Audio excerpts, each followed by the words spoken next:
राम राम नमस्कार. शोभा काळे यूट्यूब चॅनलमध्ये आपल्या सगळ्यांचं स्वागत आहे. मैत्रिणींनो, कशा आहेत? चांगल्या आहेत ना? चांगलं राहायलाच पाहिजे. चला, आज मी दाखवणार आहे काळ्या मसाल्याचं बटाटं. ते बटाटे उकडून घेतले मी. तिथं अद्रक, लसूण, धने, खोबरं, हिरव्या मिरच्या 1-2, कांदा. हे काळा मसाला आहे माझा घरचा केलेला. लाल मिरची पावडर पण घरचीच केलेली. एव्हरेस्ट मटण मसाला, थोडीशी हळद, हे सगळं घेतलं मी काळ्या मसाल्याचं बटाटं करायला. बटाटे उकडून घेतले आधी, आणि जास्त उकडायचे नाही बटाटे ना, थोडेसे करसरत राहू द्यायचे.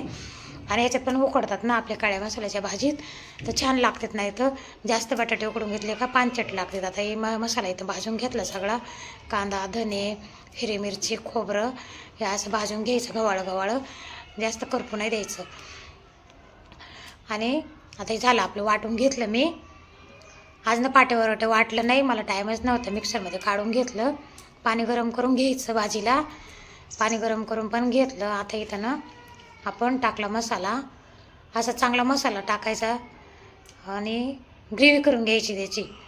गवळा असं थोडंसं बारीक गॅस करायचा आणि भाजून घ्यायचं. मोठा गॅस नाही करायचा. आता मीठ टाकलं मी. आणि आता इथं ना आपल्याला थोडंसं पाणी टाकायचं. थोडंच टाकायचं आधी पाणी. हां, थोडं टाकलं पाणी. आणि त्याच्याने असं हलवून परतून घ्यायचं. आणि याची ना ग्रेव्ही करून घ्यायची छान अशी. आणि मसाला वाटताना मी ना बिना पाण्याचं असं वाटते, मिक्सरमध्ये असो किंवा पाट्यावर असो. मग नंतर ग्रेव्ही करून घ्यायची, असं थोडं पाणी टाकू.